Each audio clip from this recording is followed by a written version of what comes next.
Amén. Hoy día vamos a hablar sobre Jesús y su vida respecto a la mansedumbre y la humildad. Gracias, hermano Esteban. ¿Me la anoto? Sí.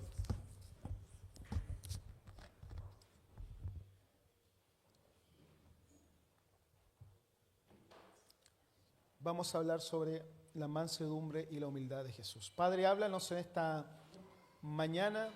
Estamos dispuestos en nuestros corazones para escucharte, para oír tu voz. Que estemos atentos a lo que tú tengas que decirnos en esta jornada. Que tu palabra brille en nuestros corazones y nos haga crecer como cristianos, como hijos de Dios, seguidores tuyos, discípulos tuyos. Te lo rogamos, usa mis labios de barro para tu gloria en el nombre de Jesús. Amén y amén. Pueden sentarse.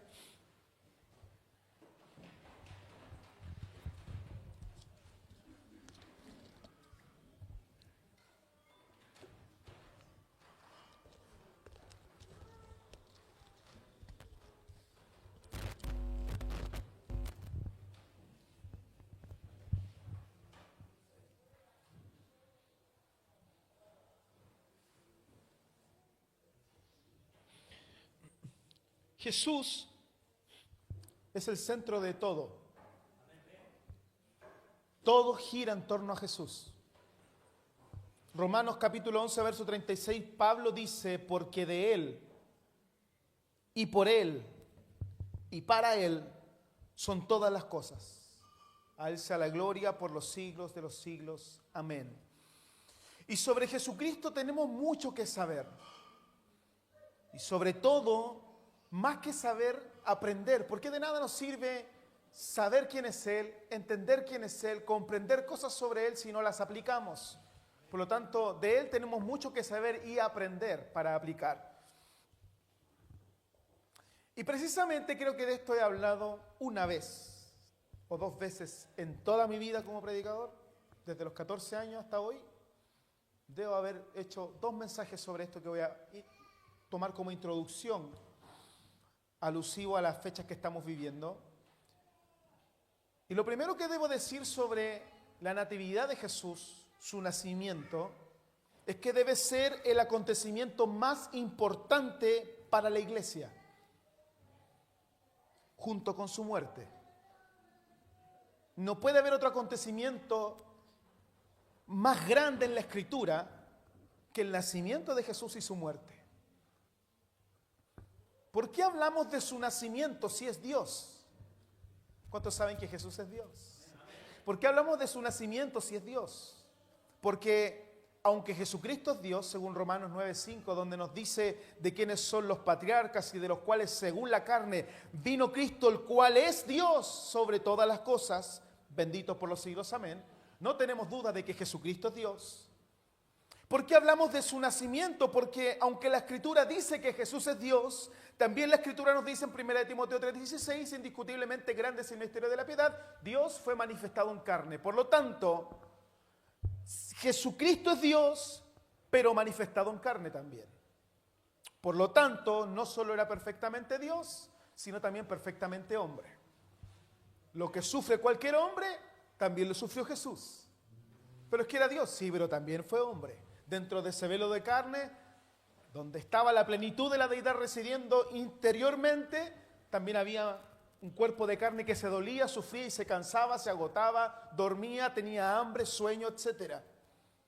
El cual nunca hizo uso de su divinidad para beneficios personales. Sufrió la muerte en carne propia y el dolor que cualquier ser humano pudiese recibir al ser sacrificado de la manera en que Él lo fue. Por lo tanto, aunque era Dios sobre todas las cosas, también era perfectamente hombre. Y por esta razón podemos hablar de que Jesucristo nació. ¿Es importante su nacimiento? Absolutamente. Generalmente en el mundo evangélico, ¿por qué tenemos que hablar esto? Porque generalmente en el mundo evangélico, sobre todo, en el mundo evangélico se discute muy acaloradamente si se debe o no se debe festejar estas fiestas que para muchos son paganas. ¿Tiene cosas paganas? Por supuesto, pero la fiesta en sí. Es tal el debate de este asunto de la Navidad o Natividad, como usted quiera llamarlo, que muchos hasta al infierno se mandan por discusiones que se llevan en torno a esto. Considero que a la luz de la palabra de Dios debiésemos aprender a convivir como comunidad de fe, aprendiendo a tolerarnos ciertas cosas que no pueden categorizarse dentro de doctrinas de primer orden. ¿Qué son doctrinas de primer orden? Bautismo en el nombre de Jesucristo, bautismo en el Espíritu Santo, una vida en santidad, la segunda venida de Cristo, que algunos profesan que hay arrebatamiento, otros dicen que no hay arrebatamiento, que Jesús viene solo una vez, etc. Hay temas ahí por montones, pero de que Jesucristo viene por segunda vez, bíblicamente Jesucristo viene por segunda vez. Hay doctrinas que son de primer orden para la iglesia, como la doctrina del único Dios al cual servimos, cuyo nombre es Jesucristo. Esas son bases que la iglesia debe tener. Pero otras que son enseñanzas de segundo orden y que si usted las hace o no las hace no va a ser más o menos salvo. Celebrar o no celebrar esta fiesta no te salva ni te condena. De hecho, es más condenable cómo nos tratamos al discutir sobre esto. Llámelo Navidad o llámelo Natividad, como usted guste. Sea la fecha o no en la cual Jesucristo nació, que información de internet tiene por montones. Que sí, que no, a favor, en contra, pero por miles usted se mete a internet y está lleno. Dicho sea de paso, no le crea todo a internet, pero dicho sea de paso, no le crea todo, pero hay información por montones. Pero no podemos negar la importancia trascendental de que Jesús nació. ¿Por qué se empezó, permítame hacer esta introducción, por qué se empezó a llamar a la Navidad una fiesta pagana? ¿Usted ha escuchado eso, cierto? Sí. ¿Por qué? Si usted va a estudiar sobre estos temas, invito nuevamente, no solo busque en internet, lea libros académicos, busque información de académicos, de gente que haya estudiado con seriedad estos temas y no que encontró por aquí, pegó, copió y pegó. Cuenta la historia que la idea del origen pagano de la Navidad se remonta por ahí a finales del siglo XVII y a principios del siglo XVIII, donde un protestante alemán llamado Paul Ernst Jablonski quiso demostrar que la celebración del nacimiento de Cristo el 25 de diciembre era una de muchas costumbres paganas que había adoptado la iglesia del siglo IV. Dom Jen Hardouin, monje benedictino, tomó este cuento de este protestante y trató de demostrar que en efecto la iglesia había adoptado y cristianizado festividades paganas, aunque sin paganizar el evangelio, pero adoptando fiestas paganas. Como en el calendario juliano vigente desde Julio César, que se rige por el solsticio de invierno, esta fecha caía el 25 de diciembre, tanto Jablonski como Hardouin estaban convencidos de que esa fecha había tenido un sentido claramente pagano antes de cristianizarse. Por lo tanto, según este dato histórico, a partir de este siglo, entre el 17 y el 18, se dijo esa fiesta es pagana. La verdad, según los historiadores, es bastante diferente. En el año 274, antes del siglo IV, en el año 274, el emperador Aureliano estableció por decreto la fiesta del sol invicto el 25 de diciembre. Pero los romanos nunca habían celebrado los solsticios ni los equinoccios de los que se hablan, que usted debe haber leído por ahí por internet. En Roma había existido un par de templos por ahí, uno de ellos mantenido por la familia de Aureliano, donde se daba culto al sol, pero en el caluroso mes de agosto.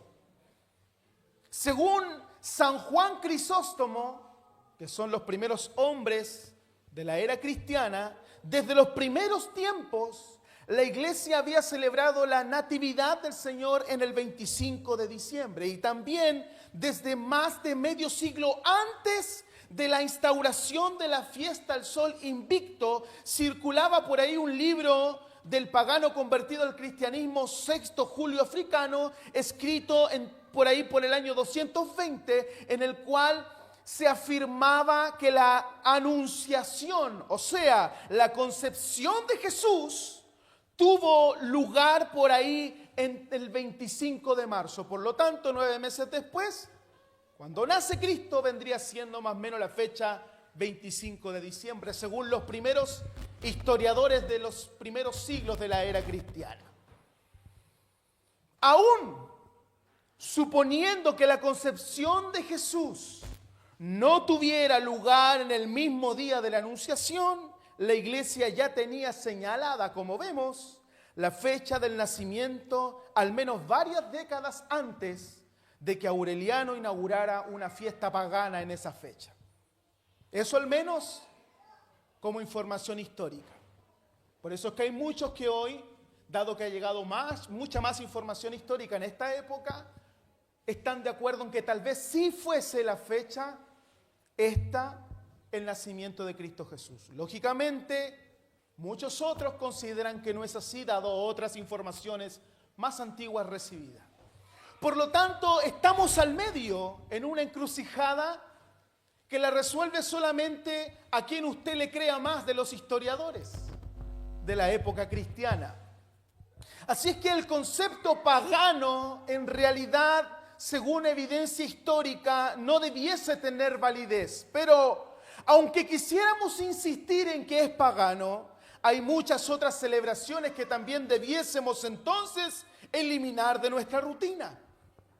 El punto de inflexión, iglesia, no es si usted debe o no debe celebrar estas fiestas. El punto de inflexión, antes de continuar, es que si celebras, muy bien. Si no celebras, muy bien, pero Jesús nació. Cuando nuestro Rey nació, en ese humilde pesebre, muchos lo adoraban. Mateo capítulo 2, verso 1 nos relata que después que Jesús nació en Belén de Judea, en tiempo del rey Herodes, llegaron a Jerusalén unos sabios, o los reyes magos que ustedes conocen, procedentes del oriente. ¿Dónde está el rey que ha nacido de los judíos?, preguntaron. Vimos levantarse su estrella y hemos venido a adorarlo.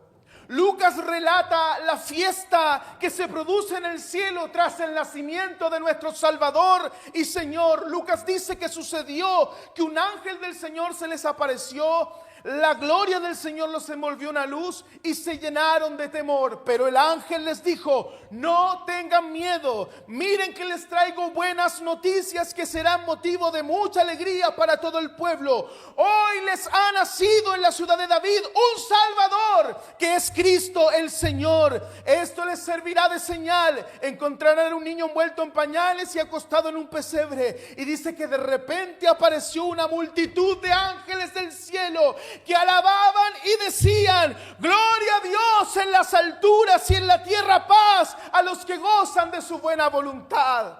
Recordar que Jesús nació, iglesia, y que murió también por nuestros pecados, recordar que nació y murió debe ser para nosotros como iglesia el momento más sublime en que podamos pensar. Pero hazte un favor. No solo lo celebres un 25, celebra cada día de tu vida que Él nació para ti. Todo lo que gira en torno a esta fiesta, y en eso estoy absolutamente de acuerdo, busca bajarle el perfil a lo realmente importante. La figura central de esta celebración, el mundo la ha cambiado por duendes, por árboles, por viejos gordos que no trabajan en todo el año, regalos carísimos, encalillándose en regalos que no sé por qué, etcétera. El mundo ha paganizado algo santo, cuando en realidad debemos enseñar que es un día y un tiempo de recogimiento y de gratitud para decir: gracias, Señor, porque cuando no merecía nada, te manifestaste en carne, te humillaste a ti mismo, dejando tu trono de gloria, viniste a este mundo, naciste por amor a mí. Eso debiese ser lo central cada día de tu vida. No existe ningún otro de quién debamos extraer mayor ejemplos que de Jesús. Qué bueno si tienes amigos, familiares que se comportan de una manera recta, a quienes puedes mirar e imitar.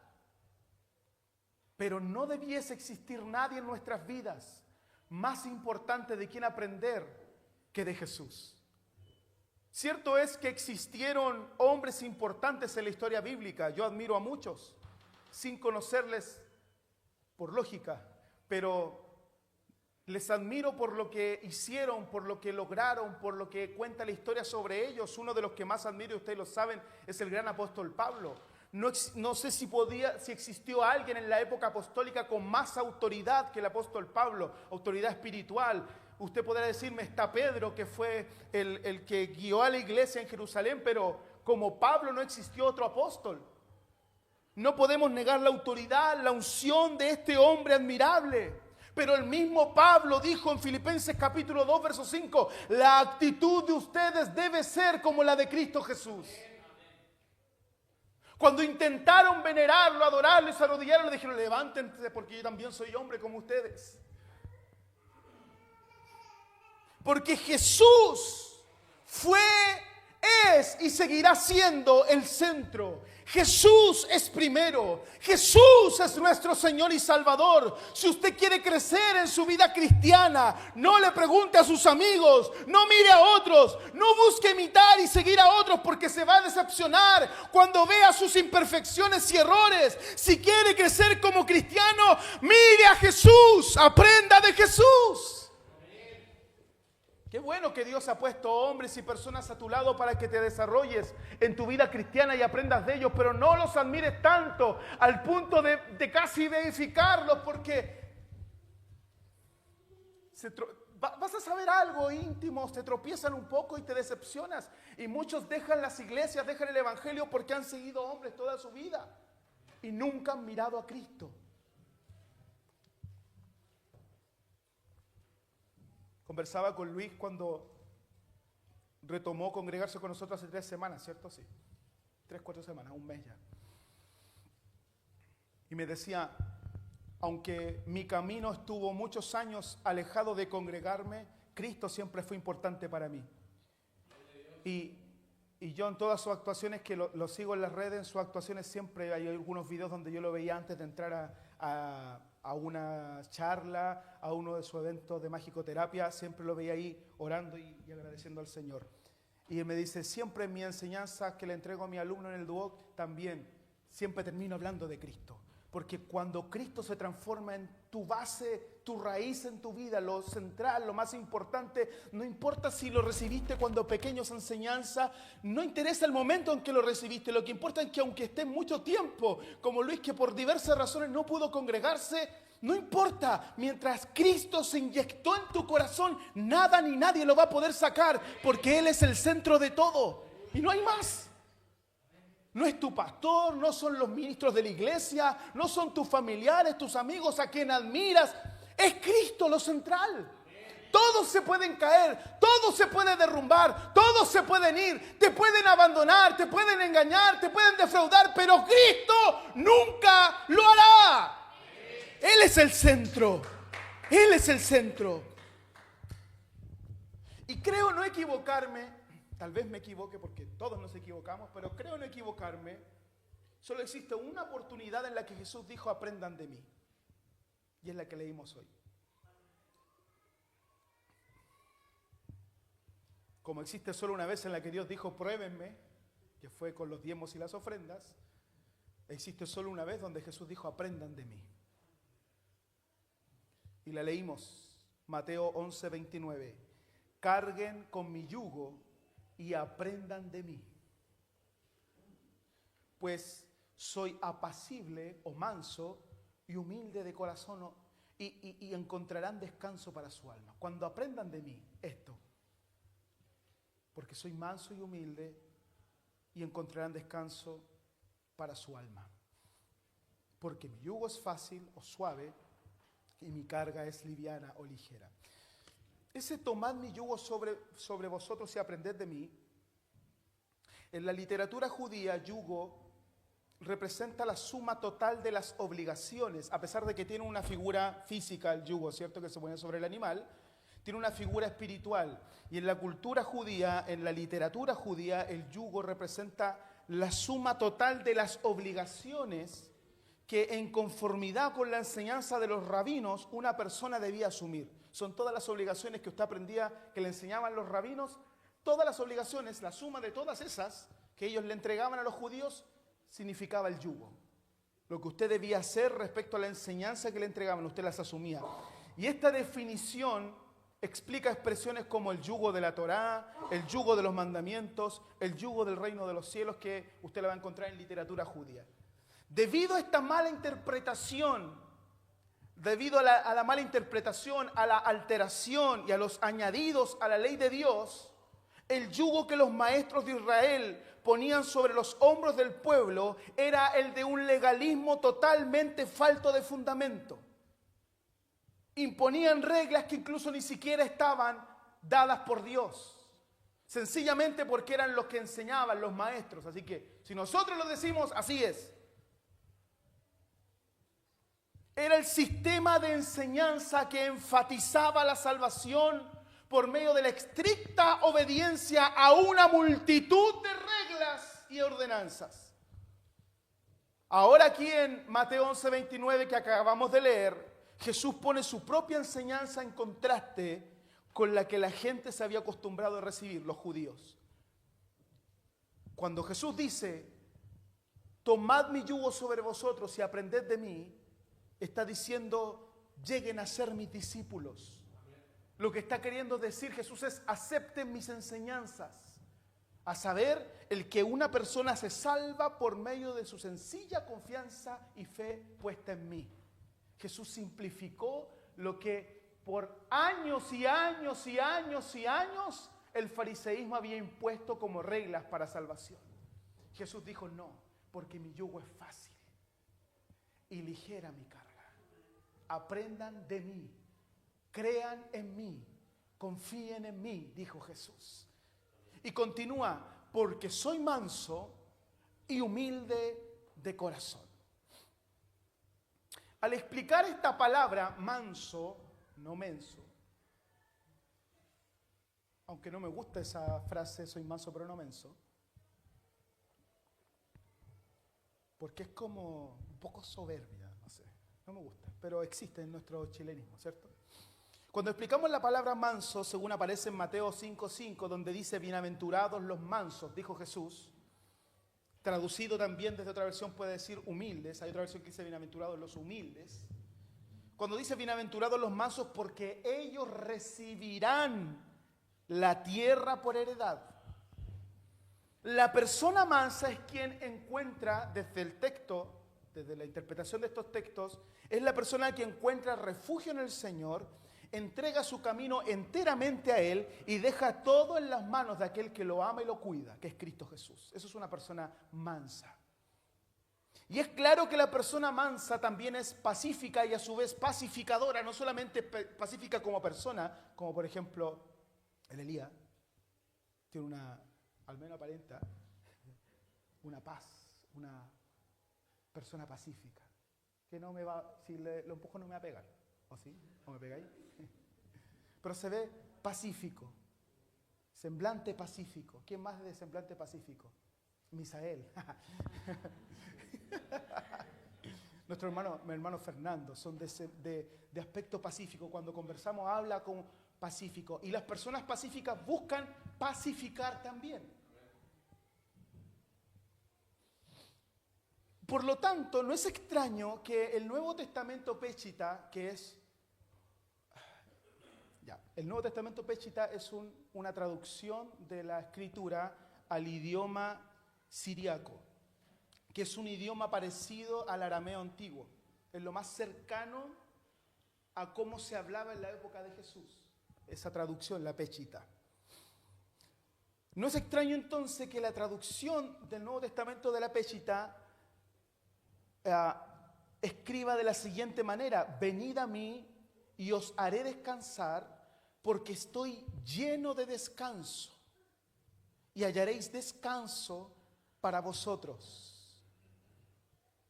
La traducción manso o humilde, la Pechita lo traduce como estoy lleno de descanso. ¿Por qué? Porque una persona mansa es alguien pacífico y que pacifica también, busca pacificar el entorno.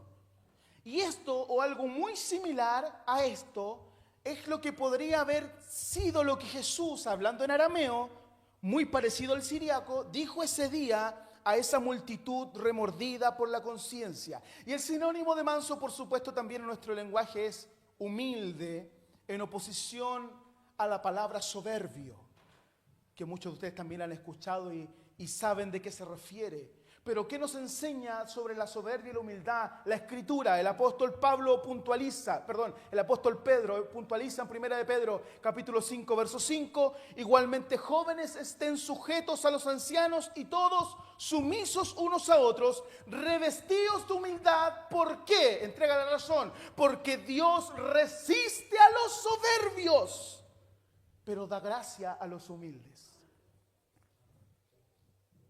La imagen o representación absoluta de humildad y de mansedumbre es Jesucristo. Y eso lo registra Pablo en Filipenses capítulo 2, verso 5 en adelante. Leo: la actitud de ustedes debe ser como la de Cristo Jesús, quien siendo por naturaleza Dios, no consideró el ser igual a Dios como algo a que aferrarse. Por el contrario, se rebajó voluntariamente, tomando la naturaleza de siervo y haciéndose semejante a los hombres. Y al manifestarse como hombre, se humilló a sí mismo y se hizo obediente hasta la muerte y muerte de cruz.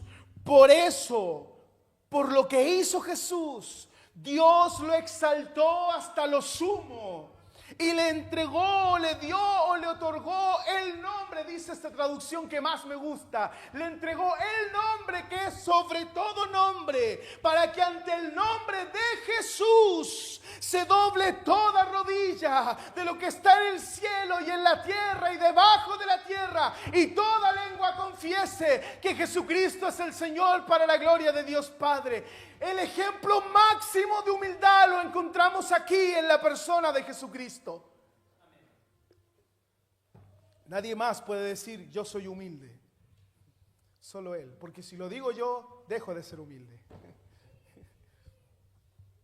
Como dice el cuento, que a un hombre le entregaron el galardón por ser la persona más humilde, se lo fueron a poner, él dejó que lo pusieran y se lo quitaron.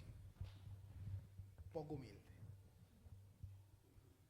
Pero solo Jesús podía decir, yo soy humilde de corazón. He aquí la excelencia de la humildad. Pregunto, iglesia, ¿queremos ser como Jesús? Uno, Dios te bendiga, May. Por lo menos tenemos la barba. ¿Sí? ¿Queremos ser como Jesús? Hermanas, ¿quieren ser como Jesús? Hermanos, ¿quieren ser como Jesús? Entonces aprendamos a memorizar este párrafo del apóstol Pablo y pongámoslo en práctica. Si hay algo que sobresale en la persona de Jesucristo por sobre todo lo demás, es su humildad y mansedumbre, comparado por el profeta Isaías con un cordero llevado al matadero, que no abre su boca, calla y va en silencio a la muerte. En muchos sentidos, Filipenses 2, 5 en adelante, es el pasaje más importante y conmovedor que Pablo escribió en todas sus cartas acerca de Jesús. Contiene uno de los pensamientos favoritos respecto a Jesús. Su esencia, la esencia de Filipenses 2, 5 en adelante, se encuentra en la sencilla afirmación que Pablo ya había hecho antes en uno de sus escritos, en una de sus cartas a los Corintios, en el capítulo 8, verso 9, en la segunda carta, donde el apóstol Pablo escribió que Jesús, aunque era rico, por amor a nosotros se hizo pobre. Aquí esa misma idea se expresa sin paralelo. Pablo está exhortando a los filipenses a que aprendan a vivir en armonía, a que dejen a un lado sus discordias, a que se despojen de sus ambiciones personales y de su orgullo y de su deseo de sobresalir, y a que tengan en su corazón aquel deseo humilde, generoso de servir, que fue también la esencia de la vida de Jesús. Porque sí, hermanos, estamos absolutamente llenos de orgullos y de ambiciones personales, muchas discordias muchas veces, y este mismo mensaje que el apóstol entrega en Filipenses 2, hoy Jesucristo nos lo está entregando como iglesia. Ámense, cuídense, protéjanse como hermanos, piensen en el bienestar mutuo y no solo en el propio egoístamente.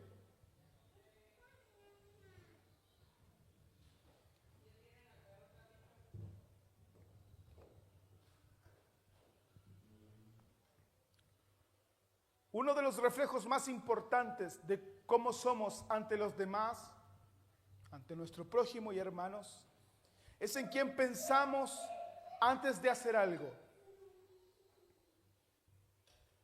Cuando vengo a la iglesia y mi primera oración es: Señor, bendíceme, dame, otórgame, regálame, prospérame. Parecemos ovejita. Bendíceme, prospérame. Todo para mí, todo para mí, todo para mí. Y después nos acordamos de nuestro hermano. Es un acto muy egoísta de nuestra parte, sobre todo en cristianos que ya llevamos muchos años en el Evangelio, donde ya hemos en algunas áreas madurado, y nuestra principal preocupación debiese ser nuestro prójimo antes que nosotros, porque ese es el ejemplo de Cristo. Cuando Él fue a la cruz no pensó en su integridad física primeramente, su integridad física y emocional también, porque vio cómo quienes Él amaba lo dejaban solo. Vio cómo quien Él amaba a Pedro lo negaba. Vio cómo a quien Él amaba a Tomás lo estaba entregando, Judas lo estaba entregando. Vio cómo quien Él amaba a Tomás dudaba de Él. Así que no fue solamente una afección física muy fuerte que recibió en su cuerpo a causa de los golpes, un daño físico. También vemos en Jesús un daño emocional tremendo. Pero antes de pensar en Él y en su bienestar personal, pensó en nosotros. Hay otros a quien yo he venido a salvar. Mi misión no es salvarme yo mismo. Mi misión es salvar y entregar mi vida por otros. Y esa es la principal enseñanza de Jesús. La humildad. Jesucristo la lleva al extremo más sobresaliente. Filipenses 2:7 dice: por el contrario, se rebajó voluntariamente. ¿Y cuántos de nosotros, cuando queremos ganar una idea, lo último que pensamos es en rebajarnos y perder? Porque si me rebajo, pierdo. Si me rebajo, pierdo. Jesús voluntariamente se humilló, se rebajó, tomando la naturaleza de siervo y haciéndose semejante a los hombres. ¿Usted ha meditado alguna vez en este texto? No estoy hablando de cualquier ser. Estoy hablando del Dios del universo. Estando sentado en su trono de gloria, se rebajó voluntariamente, se humilló a sí mismo y se hizo semejante a nosotros. Se despojó a sí mismo, como dice también la antigua versión, se anonadó a sí mismo. Eso quiere decir que lo que hizo fue vaciarse de sí mismo. El verbo griego kenun quiere decir literalmente vaciar. Cuando dice se despojó, en griego kenun significa vaciarse absolutamente. Se puede usar este término para sacar el contenido de un contenedor hasta dejarlo vacío, o derramar su contenido hasta que no quede absolutamente nada dentro. Aquí usa Pablo la palabra más gráfica para aclarar el sacrificio de la encarnación. Jesús se rindió de manera voluntaria y rindió de manera voluntaria la gloria de la divinidad para convertirse en un hombre. Se vació de su divinidad para asumir su humanidad, a pesar que dentro de él habitaba la plenitud de la deidad. Es inútil preguntar cómo lo hizo. No podemos más que permanecer llenos de un temor absolutamente santo al contemplar por la fe que el Dios Todopoderoso se encontraba hambriento, cansado y en lágrimas. Aquí, en un último esfuerzo del lenguaje humano, se atesora una verdad salvadora de que el que era rico se hizo pobre por nosotros. No es que entregó parte de lo que él era, se vació. Entregó todo lo que era por amor y tomó forma de siervo. Asumió la forma de un esclavo. Se hizo siervo. Asumió la forma de un esclavo. La palabra que usa aquí Pablo es otra vez morfé, que quiere decir que tomó la forma esencial de algo. Pablo quiere decir que cuando Jesús se hizo hombre, no se limitó a representar un papel de hombre, no es que se disfrazó. No vino y se disfrazó de hombre para que creyeran que era hombre. Jesús asumió un papel real de hombre. Es la más pura realidad de lo que es un hombre, lo vivió Jesús. No fue como los dioses griegos de la época, que a veces según la mitología se decía que se representaban como hombres, pero guardaban sus privilegios divinos. Según la mitología griega, uno que otro dios griego venía a la tierra, tomaba forma de hombre, pero se mantenía con sus privilegios divinos. Nadie los podía tocar, según la mitología, seguían siendo dioses. Jesús se hizo hombre de verdad, pero hay algo más. Se hizo semejante a los hombres, haciéndose en todo como los hombres. Por eso que la Escritura enseña que fue tentado en todo, pero sin pecado. Así es que Pablo dice que Jesús se humilló a sí mismo, estoy terminando, y se hizo obediente hasta la muerte y muerte de cruz. Con esto finalizo. La gran característica de la vida de Jesús fue la humildad, la obediencia y la renuncia a sí mismo. No deseaba dominar a los hombres. Jesús nunca deseó dominar a los demás, sino servirlos. Jesús no deseaba seguir su propio camino, sino el de Dios. Jesús no deseaba exaltarte a sí mismo, sino renunciar a toda su gloria. Y una y otra vez el Nuevo Testamento se muestra seguro de que solamente el que se humilla puede ser exaltado. Mateo capítulo 23, verso 12 declara: porque el que a sí mismo se enaltece será humillado, y el que se humilla será enaltecido. Si la humildad, la obediencia y la autorrenuncia fueron las características supremas de la vida de Jesús, también deben ser las señales características de un verdadero cristiano. Humildad, obediencia y renuncia a sí mismo. El egoísmo, el buscar para uno mismo, el alardear de lo propio, destruyen la semejanza con Él y la relación con nuestros semejantes. El querer para nosotros, el preocuparnos por nosotros, el buscar todo para nuestro propio bienestar, destruyen el ser semejantes a Jesús y destruyen nuestra relación con nuestro prójimo. No hay mayor acto de amor que el dar. La siembra es un acto simbólico de lo que Jesús hizo por nosotros, entregarse sin estar preocupado de nada más. Porque si usted siembra pensando en a quién se lo van a dar, otra vez, hermana, otra vez, ¿y yo cuándo? Y esa hermana viene para los puros siembra. Si usted piensa así, que lo he escuchado, si usted piensa así, no siembre. Si usted da, por ejemplo, en la ofrenda, que a muchos no les gustan estos temas, pero algún día voy a hacerte una serie sobre esto. Si usted da en la ofrenda y está rezongando que en qué gasta en la ofrenda, que hay hermanos necesitados y que miren lo que la usan, no ofrende, porque no ha entendido la ofrenda. Pablo dice que el que dé con alegría, y dice que tiene que disponer de acuerdo a lo que recibió de la mano del Señor para ofrendar.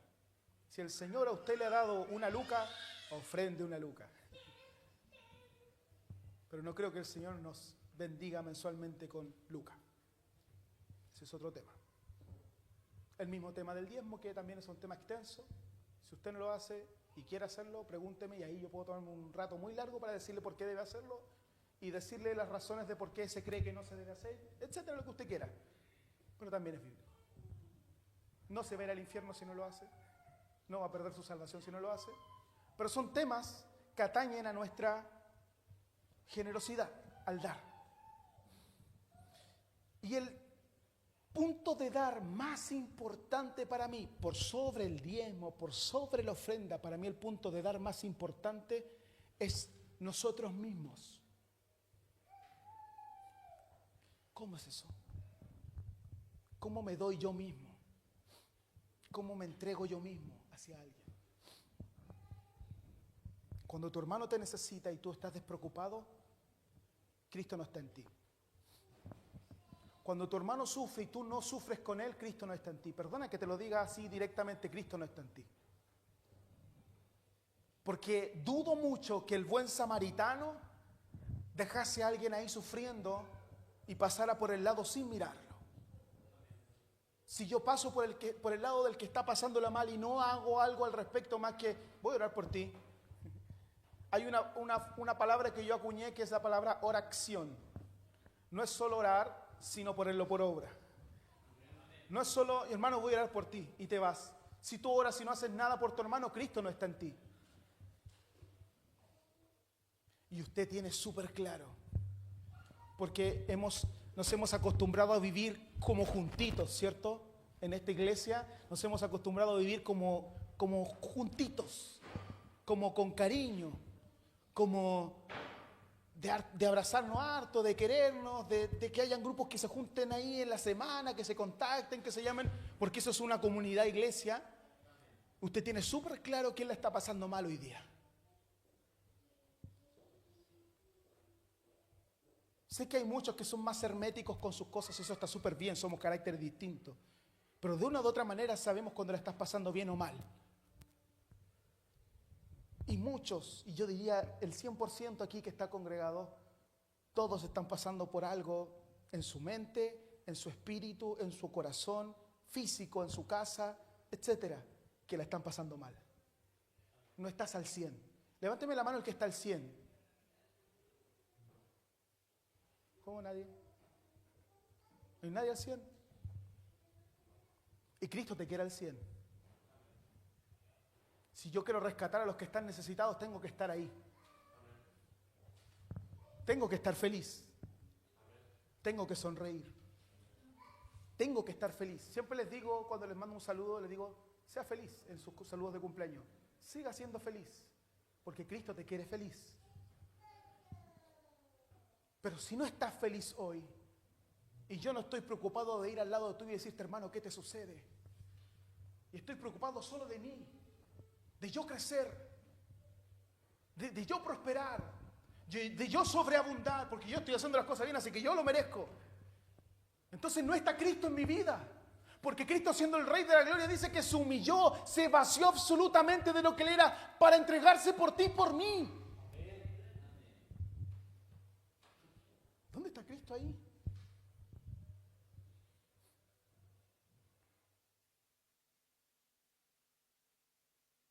momentos más felices, perdón, delante le dije estaba terminando, no me gusta esa frase, porque siempre le echo la culpa a los pastores que se toman 5 o 10 minutos más.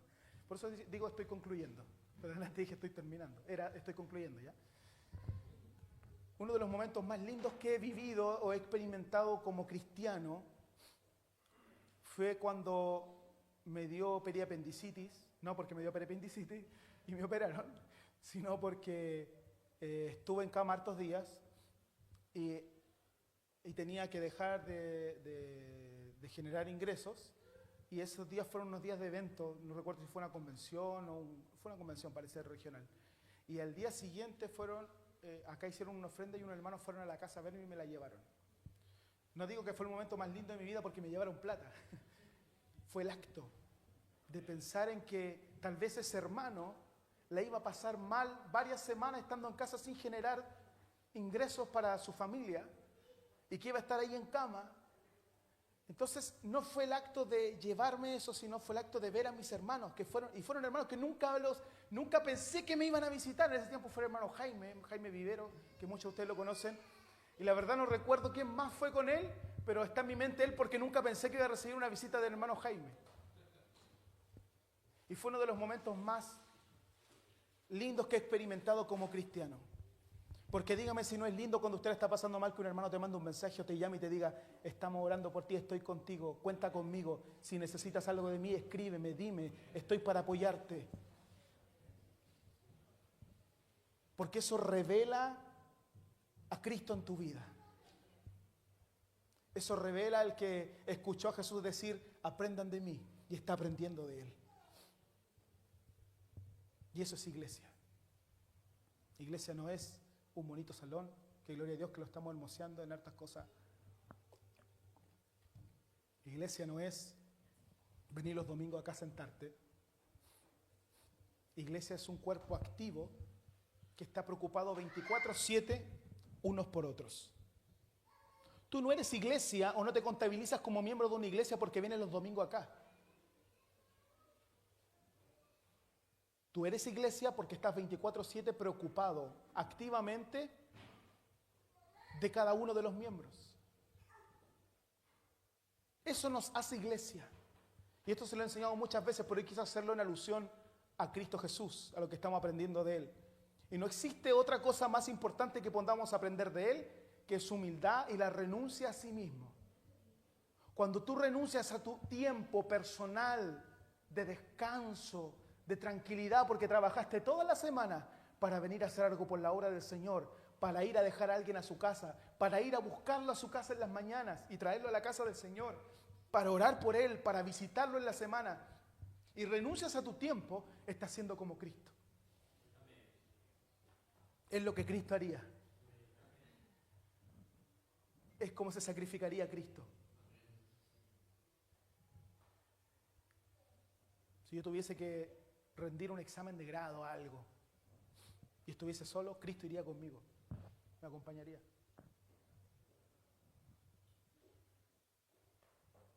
Eso es familia cristiana, eso es vivir como Cristo. Y no me voy a cansar yo creo que hasta el último día de mi vida, que no sé cuál va a ser, tal vez sea mañana o más rato, o tal vez cuando sea anciano. Siempre voy a predicar y te voy a insistir en que el verdadero evangelio, el verdadero cristianismo, no es lo que los demás ven en mí. El verdadero cristianismo es lo que Cristo Jesús nos demandó muchas veces. Ámense unos a otros, piensen unos en otros, y te voy a aburrir y te voy a cansar.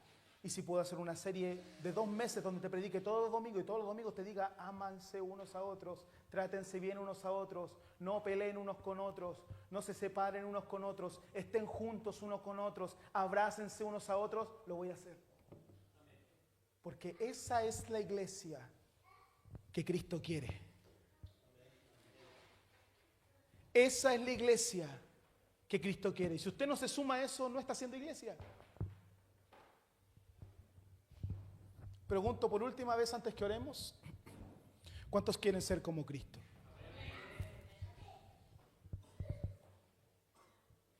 Me encantaría tener en esta iglesia una cruz. La esa que todos satanizan, me encantaría tener una aquí. Porque no sé si hay mayor símbolo de cristianismo que eso. Donde Él se entregó a sí mismo, sin importarle nada más. Eso es renunciar. Porque Él es el Rey eterno, el Todopoderoso, y estaba renunciando en una cruz. En una cruz dijo: rendido ante quienes no tienen poder sobre mí, me rindo por ti, por mí, para que nosotros aprendiéramos de Él. Que no importa si tenemos que estar ahí rendidos y parecemos pobres pollitos que no le hacen nada a nadie, pero si es por amor a mi hermano y para que mi hermano crezca y para que mi hermano se edifique, para que mi hermano se sienta bien, debo hacerlo. Amén.